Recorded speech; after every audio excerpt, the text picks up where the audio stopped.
Who is the one person Meliodas does not want to make an enemy out of in the 7 deadly sins? There are many people that can pose a threat to Meliodas if he were to make an enemy of them. Some significantly more powerful, but he is not afraid to make an adversary out of them. Escanor has the strength to cause trouble for Meliodas, especially if he was in the One, or the One Ultimate form. Yet, that is not who Meliodas fears making an enemy out of the most. In fact, Meliodas doesn't even fear people as strong as the Demon King, as he's battled both the Supreme Deity and the Demon King without hesitation to protect what he loves. The person he does not want to make an enemy out of is actually one of the people he's closest to, but it's not Elizabeth. The two of them have known each other for 3,000 years. They genuinely care about each other, know everything about each other, and they are one of the few people that Meliodas talks to about sensitive subjects such as the demon race and the 10 Commandments. In fact, this person once had developed romantic feelings for Meliodas due to something he did for them when they were younger, and they tried everything they could to win over his heart up to the point where Meliodas fell in love with Elizabeth. The one person Meliodas doesn't want to make an enemy out of is Merlin.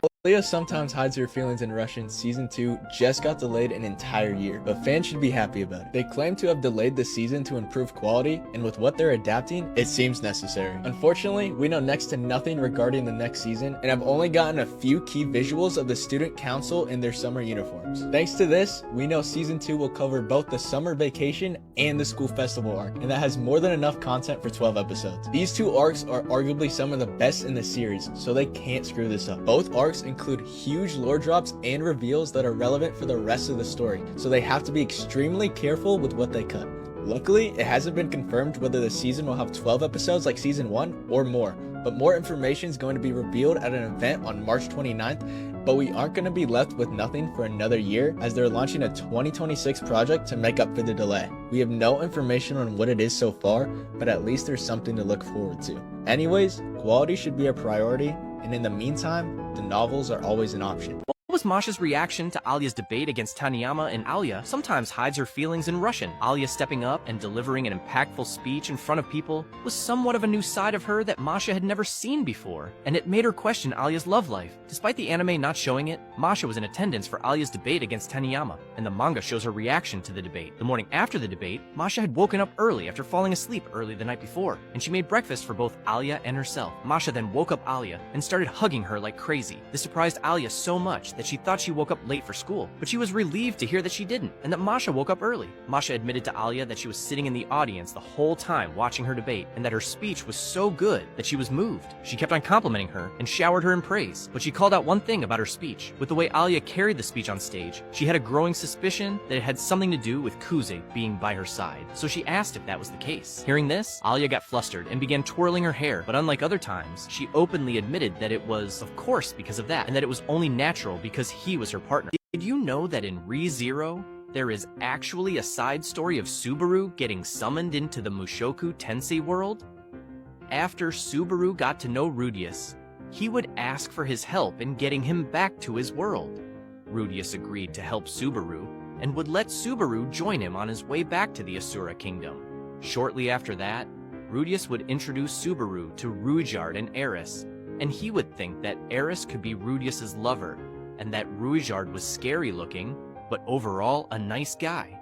They then got started on their way to Asura, where they would arrive at the Red Dragon's mandible. While they were passing through, Eris and Ruijard would freeze up in fear, making Subaru and Rudius confused. The two of them would then look up to see Orsted. Orsted would be suspicious on why his curse wasn't affecting either of them, and he asked them if either of them knew of the man god. Both Rudius and Subaru said yes, and in an instant, Orsted would unalive the two of them. However, before Subaru was fully unalived, he saw the magic item he needed to return home on Orsted's sleeve.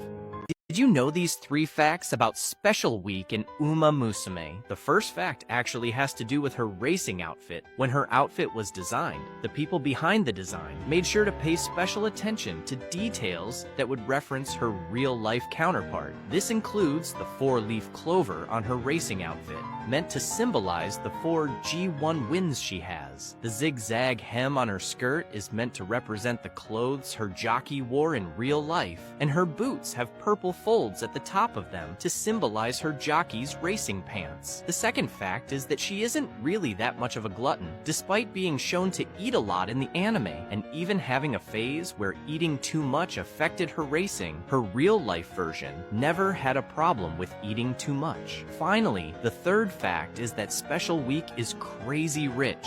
Her earnings in real life were around 1.1 million yen, which is almost $7.5 million just from racing.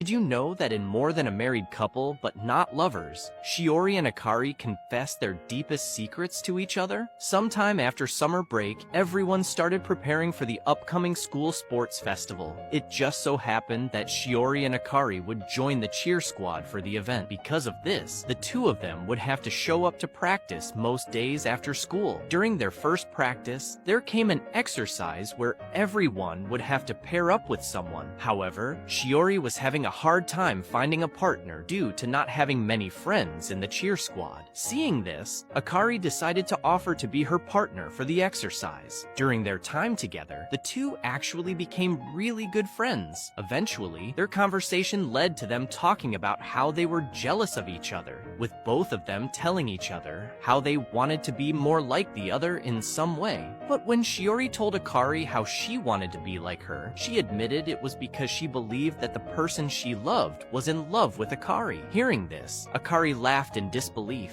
and admitted that the person she loved was in love with Shiori. What they didn't know is that they both loved Jiro. Did you know that an Alya sometimes hides her feelings in Russian? Kuze saved Alya from getting into a fight? In the manga, after Alya, Kuze, and Yuki had dinner with the student council president, Kuze walked Alya home. On their way home, a drunk businessman walked out of a bar with two of his co-workers when he spotted Alya and Kuze. The businessman thought Alya and Kuze were dating, and thought they were rude for being out on a date late at night. Because of this, he decided to throw rude comments at Alya and Kuze, insulting Alya's unique hair color and calling her a brat for ignoring him. Eventually, he decided to insult her parents, calling them and Alya by very rude remarks. Because he insulted her parents, Alya decided to say something back to the businessman, calling him a shameful adult. This caused the businessman to lose his temper and try to fight Alya. However, Kuze would step in and grab the man by his hand, stopping the fight. He would call the man by the name he heard his co-workers say earlier, and Kuze would pretend that he had an older brother, and that he met the man at his older brother's wedding, as his brother was a very important business client to the man. Hearing that Kuze's brother was a client of his, the man immediately corrected his act. Kuze proceeded to say that Alya was actually his fiancée, and said that she got her beautiful hair color from her parents. He then asked the businessman if he agreed, and under the influence that Kuze was related to a business client of his, he agreed and apologized for his previous behavior. Did you know these facts about Haru Urara in Uma Musume? The first fact is that she actually has won a race before. In real life, 15 years after she retired with a 0-113 record, her owners ended up entering her in a time trial race against other retired horses for fun, and out of everyone, Haru ended up winning, making it her first win ever. The second fact also has to do with her real-life counterpart, and it is that Haru has her own online diary. After her retirement, a website was made by her owners that documents what she does in life after retirement, and it still gets updated regularly. The last fact has to do with her racing outfit. In the anime, her outfit is one of the few that wasn't heavily based on her jockey's silks, due to her having many jockeys with many different outfits. Instead, it was based on the mask she wore while racing, and bandages were also added to represent the many races she ran despite never winning.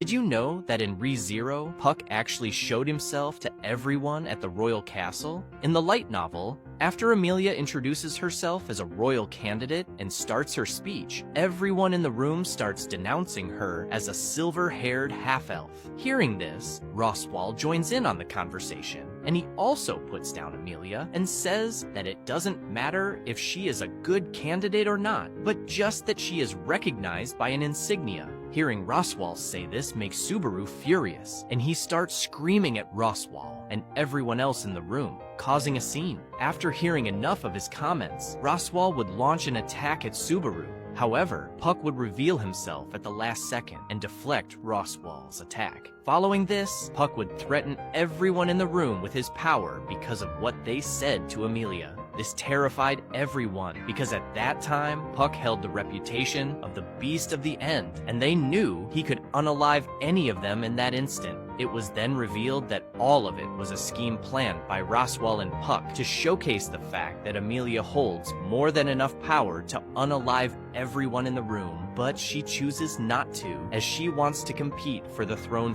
fairly and is not the demon half-elf everyone makes her out to be.